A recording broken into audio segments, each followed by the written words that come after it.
What's up, YouTube? This is Too Raw for TV. So I must apologize for my earlier video. There's something that I had wrong. While the Brooklyn Nets did beat the Cleveland Cavaliers 115, to 108, and claim the seventh seed, and they will go on to play Boston in the first round of playoffs. They did not eliminate Cleveland. All right, I'm still trying to get everything down pat when it comes to how this thing works. Cleveland does not get the seventh spot, but uh, I believe they still be able to play and compete for other uh, spots as far as the play-in tournament goes, as far as the remaining teams in the play-in tournaments. That's how it works. I kind of forgot that. Um, I'm not a huge fan of this playing shit, man. I'm not. I think it should be the way it should be, 1 through 8. I think it. I think this situation gives losers opportunities to make playoff appearances that they didn't deserve. All right. So I apologize for that. I don't. I guess I'll do a brief rehash. Look, Brooklyn wins. Kyrie Irving had a magnificent performance. Um, 12-15 from the floor, 34 points, 12 assists, 12 of 15 shooting from the floor. At one point, I believe he was 11 of 11 or 12 of 12 from the floor, which, if this was a playoffs, would have been an NBA playoff record. Earlier on, the Brooklyn Nets had a lead of over 20 points.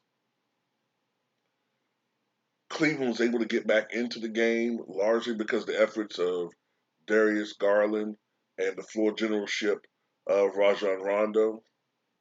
Uh, but the thing about Cleveland is that outside of Rondo and Kevin Love, they do not have a lot of playoff experience, and that showed in this particular game. But I think Cleveland it will be a team to be reckoned with in the near future. But this game belonged to Brooklyn. Um, Kevin Durant chipped in with 25 points and 11 assists. Uh, Katie and Kyrie combined for 59 points on 21 of 31 shooting from the floor. And they were 4 of 8 from downtown and 13 of 13 from the foul line. You know,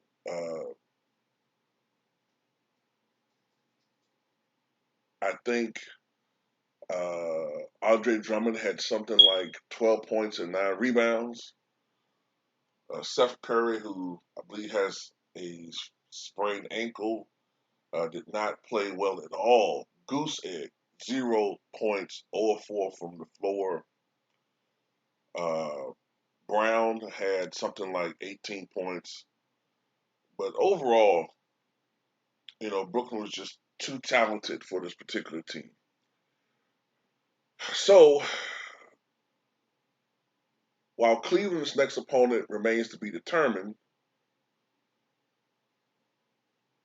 the Nets go on to play the Boston Celtics.